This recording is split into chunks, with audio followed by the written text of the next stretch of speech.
Welcome dear friends. We are again start with new lecture series or the new property. Today we are going to study three properties, namely surface tension, surface tension, then vapor pressure and five dimensionless numbers. So let us begin with the property of surface tension. So what is surface tension? Surface tension is the property. It is by virtue of which the liquid tries to minimize the free surface area is called as the surface tension, in which it is a spherical droplet we consider it as a surface because of the phenomenon of the surface tension. Surface tension and the droplets, the surface tension is responsible for the shape of liquid droplet, although it is easily deformed, and droplets of water, and tend to pull into spherical shape by cohesive force of the surface layer. Now, surface tension is denoted by letter sigma.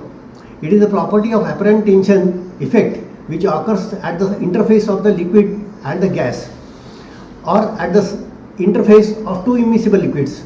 The surface tension is explained by considering the mechanism of cohesive forces within the liquid. Surface tension is a property by virtue which tries to minimize the free surface area is called the surface tension.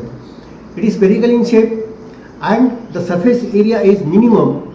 For this reason, the raindrops are considered as spherical one. Surface tension and the droplets is responsible for the shape of the liquid droplets, although it is easily deformed, and the droplets of water tends to pull into spherical shape by the cohesive forces and the surface layer. Next one is the surface tension sigma and the capillarity. What is capillarity?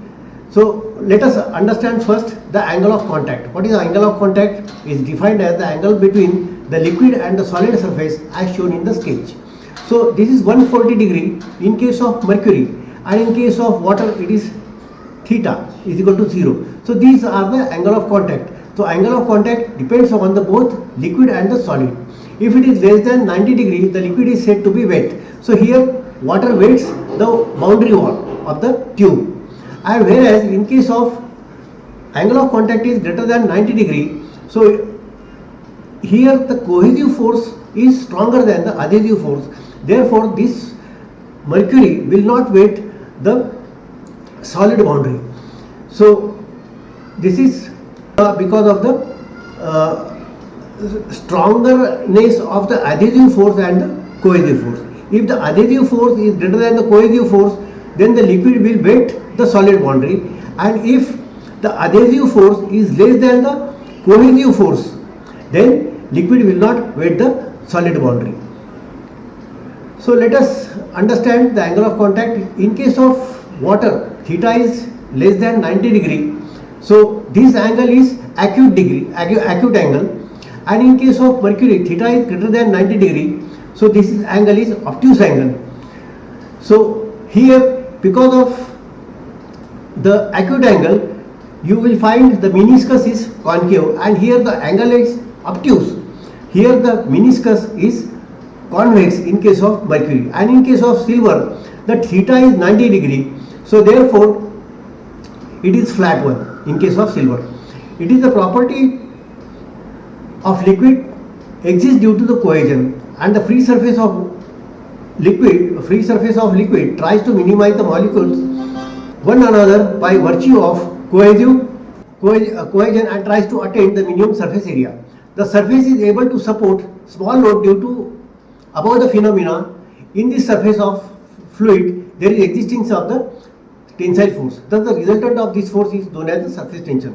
Now what is capillarity? Capillarity implies the rise or fall in the liquid level in the capillary tube when it is held vertically. The phenomena is explained with reference to the angle of contact between the liquid and the capillary material together with the balance of forces of column of the liquid indent. Let us say the theta is the angle of contact as shown in the figure here.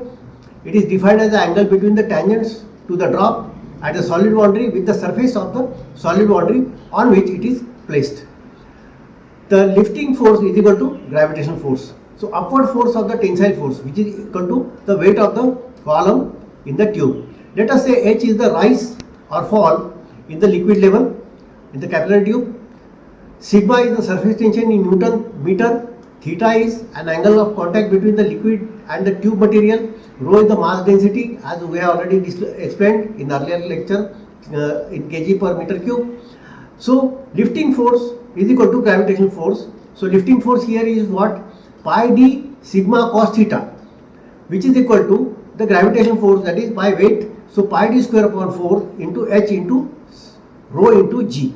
So h is equal to 4 sigma cos theta upon rho gd, or h is equal to 4 sigma cos theta upon wd, because w is equal to rho g.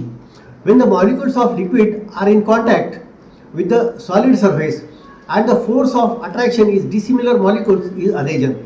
If the adhesion is more than the cohesion, the liquid wets the solid surface. Hence the liquid level rises along the solid boundary surface. On the other hand, when the cohesion is more than the adhesion, the liquid does not wet the solid surface and there is fall in the liquid level along the solid boundary of the surface. In case of mercury, which is shown in the earlier figure. In case of water, we will assume theta is equal to 0, hence the cos 0 is 1. So therefore there is rise in capillary tube. And in case of mercury, theta is more than 90 degree. So therefore the value of cos theta is always negative. So hence there is a depression in the capillary tube. So already we have seen this phenomena of capillary tube in the earlier pages. Now we will move to next. It is for semi-soap bubble. So here, what is this lifting force? Lifting force is here pi d sigma, and pressure force, that is P into pi d square upon 4. So if we equate this, pi d sigma is equal to pi d square upon 4. So P is equal to 4 sigma upon d. So this is the pressure in the semi-soap bubble or in the bubble. And if it is full bubble, so complete bubble, so it will be 8 sigma upon d. So for hollow soap bubble, so 2 pi d sigma is equal to P into pi d square upon 4. So that is P is equal to d sigma upon 8 d sigma upon d. So here, if it is a radius, then 2r is equal to d. So we can equate this and we will get the value as for semi soap bubble is equal to P is equal to 2 sigma upon r, and for hollow soap bubble it is equal to P is equal to 4 sigma upon r. So this is all about the semi bubble. We have already seen such hollow soap bubble in parks, playgrounds, gardens, sea beaches. So they are selling this hollow soap bubble and detergent powder. So this is the best example of the hollow soap bubble. Next property that we are going to study is the vapor pressure, which is the pressure which is exerted by the vapor formed at the surface of liquid is called as the vapor pressure. The phenomena of vaporization is due to the surface molecules escaping the liquid by overcoming the molecular attraction force by virtue of their transitional momentum.